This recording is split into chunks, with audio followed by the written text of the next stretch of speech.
Where did we get this story? Would you like to know?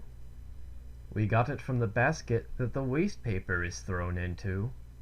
Many a good and rare book has been taken to the delicatessen store and the grocer's, not to be read, but to be used as wrapping paper for starch and coffee, beans, for salted herring, butter, and cheese. Used writing paper has also been found suitable. Frequently, one throws into the waste paper basket what ought not to go there. I know a grocer's assistant, the son of a delicatessen store owner. He has worked his way up from serving in the cellar to serving in the front shop. He is a well-read person. His reading consisted of the printed and written matter to be found on the paper used for wrapping. He has an interesting collection, consisting of several important official documents from the waste paper baskets of busy and absent-minded officials, a few confidential letters from one lady friend to another, reports of scandal which were not to go further, not to be mentioned by a soul. He is a living salvage institution for more than a little of our literature, and his collection covers a wide field. He has the run of his parents' shop and that of his present master, and has there saved many a book, or leaves of a book, well worth reading twice. He has shown me his collection of printed and written matter from the waste paper basket, the most valued items of which have come from the delicatessen store. A couple of leaves from a large composition book lay among the collection. The unusually clear and neat handwriting attracted my attention at once. "This was written by the student," he said. "The student who lived opposite here and died about a month ago. He suffered terribly from toothache, as one can see. It is quite amusing to read. This is only a small part of what he wrote. There was a whole book and more besides. My parents gave the student's landlady £half of green soap for it. This is what I've been able to save of it. I borrowed it, I read it, and now I tell it." The title was Auntie Toothache. Auntie gave me sweets when I was little. My teeth could stand it then. It didn't hurt them. Now I am older, am a student, and still she goes on spoiling me with sweets. She says I am a poet. I have something of the poet in me, but not enough. Often when I go walking along the city streets, it seems to me as if I am walking in a big library. The houses are the bookshelves, and every floor is a shelf with books. There stands a story of everyday life. Next to it is a good old comedy, and there are works of all scientific branches, bad literature, and good reading. I can dream and philosophize among all this literature. There is something of the poet in me, but not enough. No doubt many people have just as much of it in them as I, though they do not carry a sign or a necktie with the word "poet" on it. They and I have been given a divine gift, a blessing great enough to satisfy oneself, but altogether too little to be portioned out again to others. It comes like a ray of sunlight, and fills one's soul and thoughts. It comes like the fragrance of a flower, like a melody that one knows, and yet cannot remember from where. The other evening I sat in my room and felt an urge to read, but I had no book, no paper. Just then a leaf, fresh and green, fell from the lime tree, and the breeze carried it in through the window to me. I examined the many veins in it. A little insect was crawling across them, as if it were making a thorough study of the leaf. This made me think of man's wisdom. We also crawl about on a leaf. Our knowledge is limited to that only, and yet we unhesitatingly deliver a lecture on the whole big tree, the root, the trunk, and the crown, the great tree comprised of God, the world, and immortality. and of all this we know only a little leaf. As I was sitting there, I received a visit from Auntie Millie. I showed her the leaf with the insect, and told her of my thoughts in connection with these, and her eyes lit up. "You are a poet," she said, "perhaps the greatest we have. If I should live to see this, I would go to my grave gladly. Ever since the brewer Rasmussen's funeral, you have amazed me with your powerful imagination." So said Auntie Millie, and she then kissed me. Who was Auntie Millie, and who was Rasmussen the brewer? We children always called our mother's aunt Auntie. We had no other name for her. She gave us jam and sweets, although they were very injurious to our teeth. But the dear children were her weakness, she said. It was cruel to deny them a few sweets when they were so fond of them, and that's why we loved Auntie so much. She was an old maid. As far back as I can remember, she was always old. Her age never seemed to change. In earlier years she had suffered a great deal from toothache, and she always spoke about it. And so it happened that her friend, the brewer Rasmussen, who was a great wit, called her Auntie Toothache. He had retired from the brewing business some years before, and was then living on the interest of his money. He frequently visited Auntie. He was older than she. He had no teeth at all, only a few black stumps. When a child, he had eaten too much sugar, he told us children, and that is how he came to look as he did. Auntie could surely never have eaten sugar in her childhood, for she had the most beautiful white teeth. She took great care of them, and she did not sleep with them at night, said Rasmussen the brewer. We children knew that this was said in malice, but Auntie said he did not mean anything by it. One morning, at the breakfast table, she told us of a terrible dream she had had during the night, in which one of her teeth had fallen out. "That means," she said, "that I shall lose a true friend." "Was it a false tooth?" asked the brewer with a chuckle. "If so, it can only mean that you will lose a false friend." "You are an insolent old man," said Auntie, angrier than I had seen her before or since. She later told us that her old friend had only been teasing her. He was the finest man on earth, and when he died, he would become one of God's little angels in heaven. I thought a good deal of this transformation, and wondered if I would be able to recognize him in this new character. When Auntie and he had been young, he had proposed to her. She had settled down to think it over, had thought too long, and had become an old maid, but always remained his true friend. And then the brewer Rasmussen died. He was taken to his grave in the most expensive hearse, and was followed by a great number of folks, including people with orders and in uniform.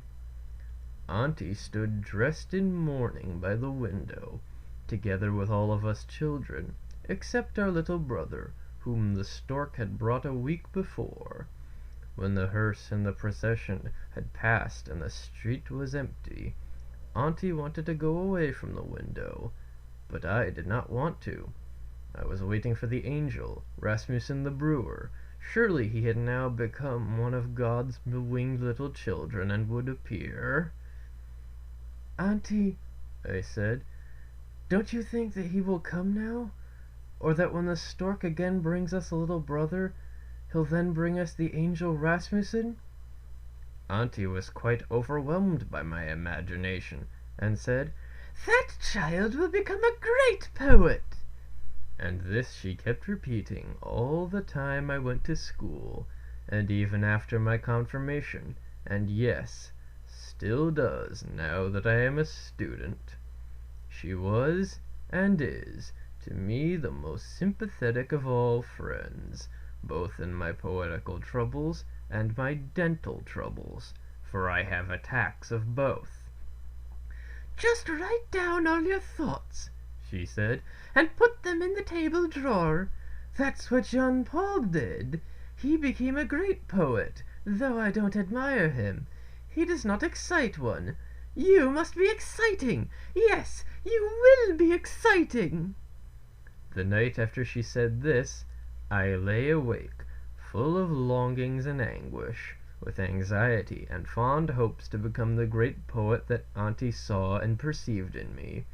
I went through all the pains of a poet, but there is an even greater pain, toothache, and it was grinding and crushing me.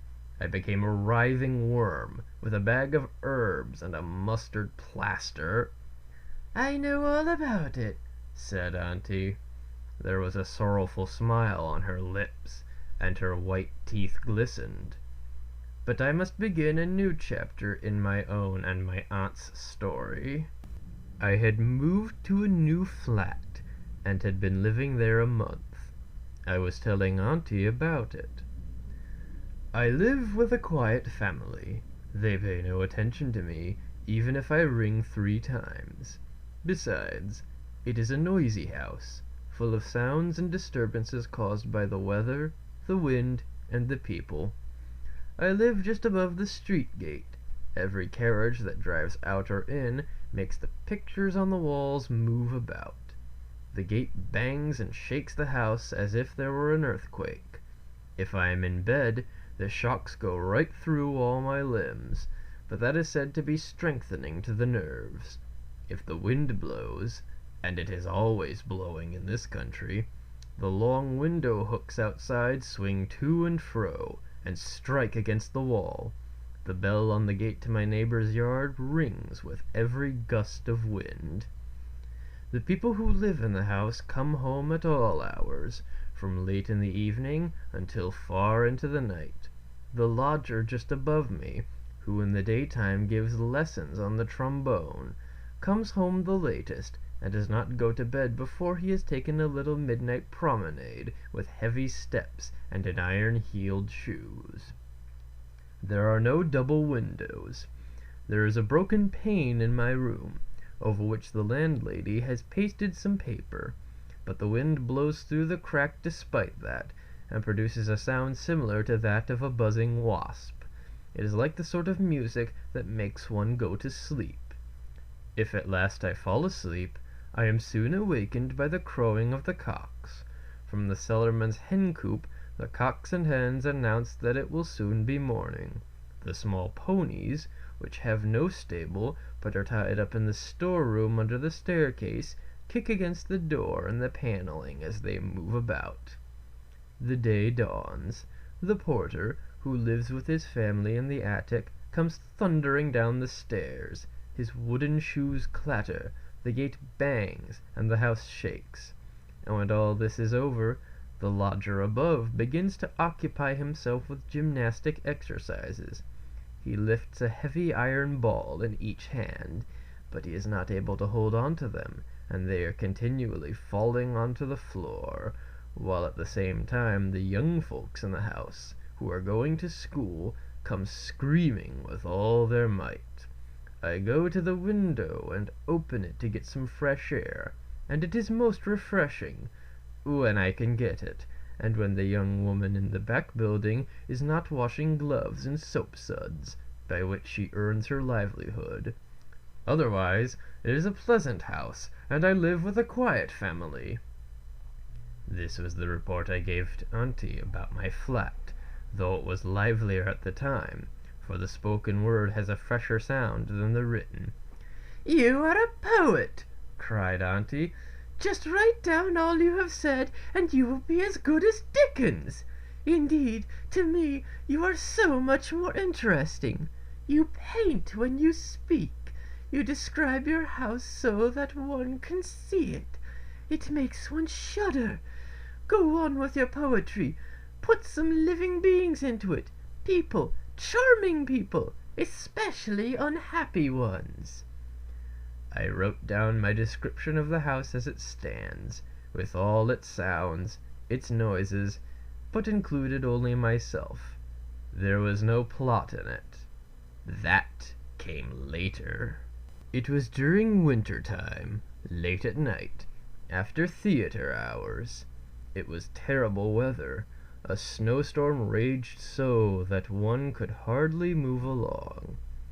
Auntie had gone to the theater, and I went there to take her home. It was difficult for one to get anywhere, to say nothing of helping another. All the hiring carriages were engaged. Auntie lived in a distant section of the town, while my dwelling was close to the theater. Had this not been the case, we would have had to take refuge in a sentry box for a while. We trudged along in the deep snow, while the snowflakes whirled around us. I had to lift her, hold on to her, and push her along. Only twice did we fall, but we fell on the soft snow. We reached my gate, where we shook some of the snow from ourselves. On the stairs, too, we shook some off, and yet there was still enough almost to cover the floor of the anteroom. We took off our overcoats and boots and what other clothes might be removed. The landlady lent Auntie dry stockings and a nightcap. This she would need, said the landlady, and added that it would be impossible for my aunt to get home that night, which was true. She then asked Auntie to make use of her parlor, where she would prepare a bed for her on the sofa, in front of the door that led into my room, and that was always kept locked. And so she stayed.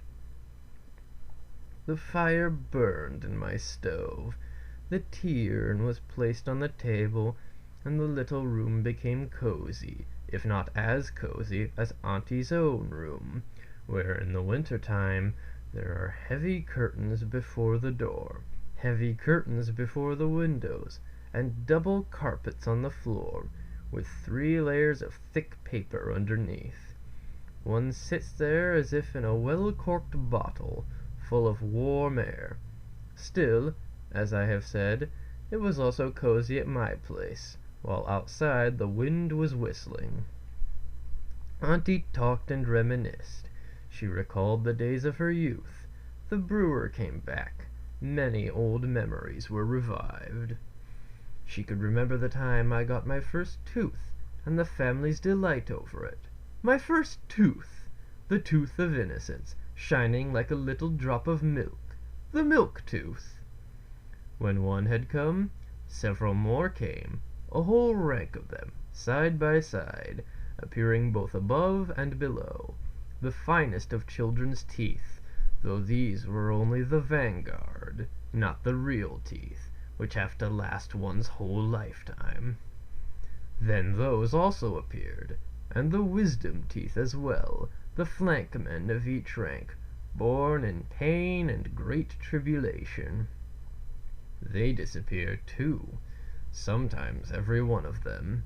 They disappear before their time of service is up, and when the very last one goes, that is far from a happy day. It is a day for mourning, and so then one considers himself old, even if he feels young. Such thoughts and talk are not pleasant.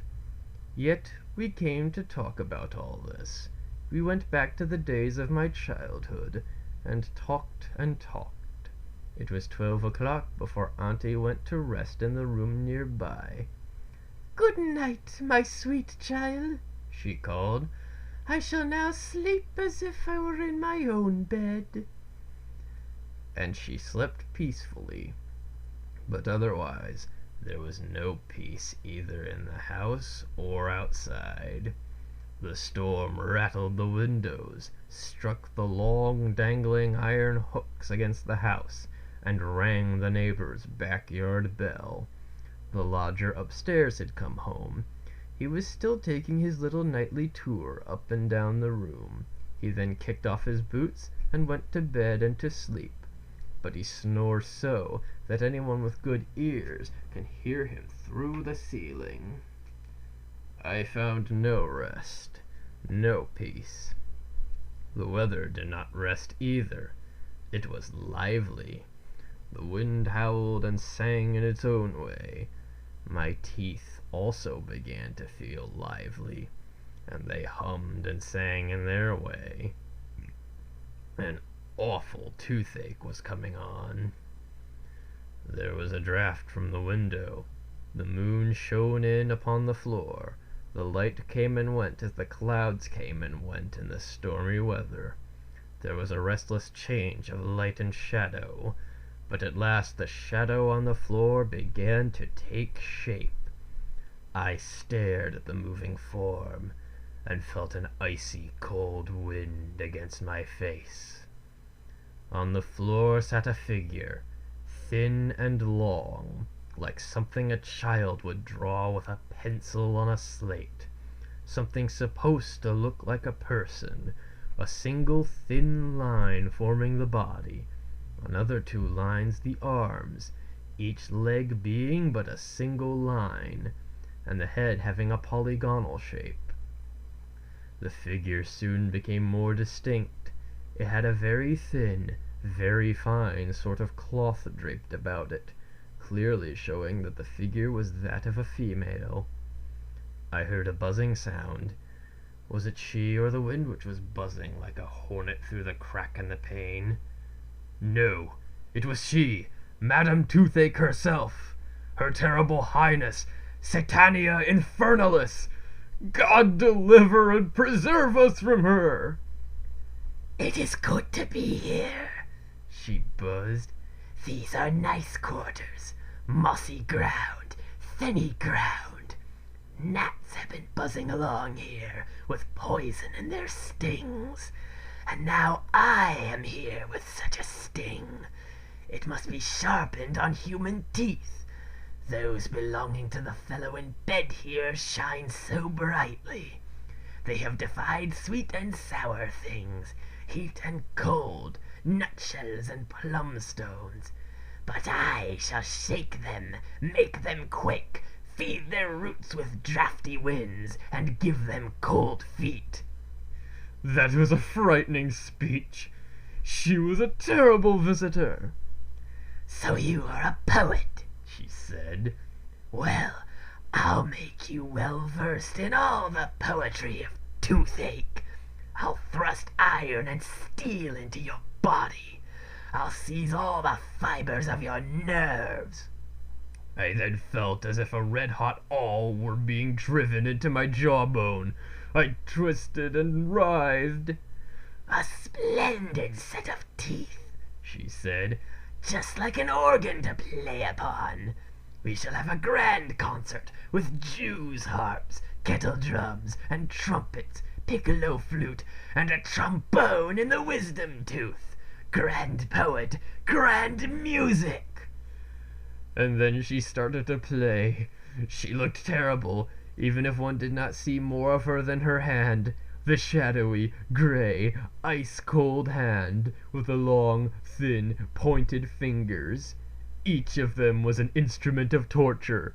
The thumb and forefinger were the pincers and wrench. The middle finger ended in a pointed awl. The ring finger was a drill, and the little finger squirted gnats' poison.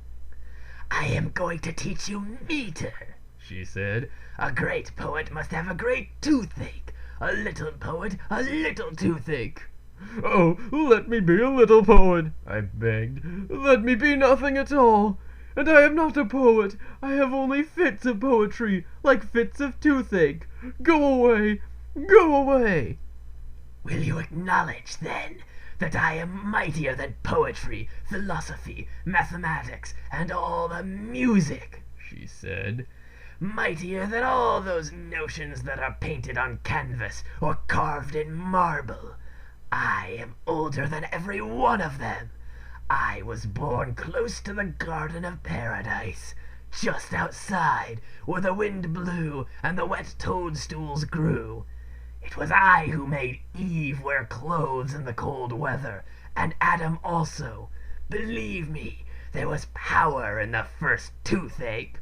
I believe it all, I said. But go away! Go away! Yes, if you will give up being a poet, never put verse on paper, slate, or any sort of writing material, then I will let you off. But I'll come back again if you write poetry. I swear, I said. Only never let me see or feel you any more. See me you shall, but in a more substantial shape, in a shape more dear to you than I am now. You shall see me as Auntie Millie, and I shall say, "Write poetry, my sweet boy. You are a great poet, perhaps the greatest we have." But if you believe me and begin to write poetry, then I will set music to your verses and play them on your mouth harp. You sweet child, remember me when you see Auntie Millie. Then she disappeared. At our parting, I received a thrust through my jawbone like that of a red-hot awl, but it soon subsided, and then I felt as if I were gliding along the smooth water. I saw the white water lilies, with their large green leaves, bending and sinking down under me. They withered and dissolved, and I sank, too, and dissolved into peace and rest. "To die, and melt away like snow," resounded the water, "to evaporate into thin air, to drift away like the clouds." Great glowing names and inscriptions on waving banners of victory, the letters patent of immortality, written on the wing of an ephemera, shone down to me through the water. The sleep was deep, a sleep now without dreams. I did not hear the whistling wind, the banging gate, the ringing of the neighbor's gate bell, or the lodger's strenuous gymnastics. What happiness! Then came a gust of wind so strong that the locked door to Auntie's room burst open. Auntie jumped up, put on her shoes, got dressed, and came into my room. I was sleeping like one of God's angels, she said, and she had not the heart to awaken me. I later awoke by myself and opened my eyes. I had completely forgotten that Auntie was in the house, but I soon remembered it, and then remembered my toothache vision. Dreams and reality were blended. "I suppose you did not write anything last night after we said good night," she said. "I wish you had. You are my poet, and shall always be." It seemed to me that she smiled rather slyly. I did not know if it was the kindly Auntie Millie who loved me, or the terrible one to whom I had made the promise the night before. "Have you written any poetry, sweet child?" "No, no!" I shouted. "You are Auntie Millie, aren't you?" "Who else?" she said, and it was Auntie Millie. She kissed me, got into a carriage, and drove home. I wrote down what is written here. It is not in verse, and it will never be printed. Yes, here ended the manuscript. My young friend, the grocer's assistant, could not find the missing sheets. They had gone out into the world like the papers around the salted herring, the butter, and the green soap. They had fulfilled their destiny. The brewer is dead. Auntie is dead. The student is dead. He whose sparks of genius went into the basket. This is the end of the story. The story of Auntie Toothache.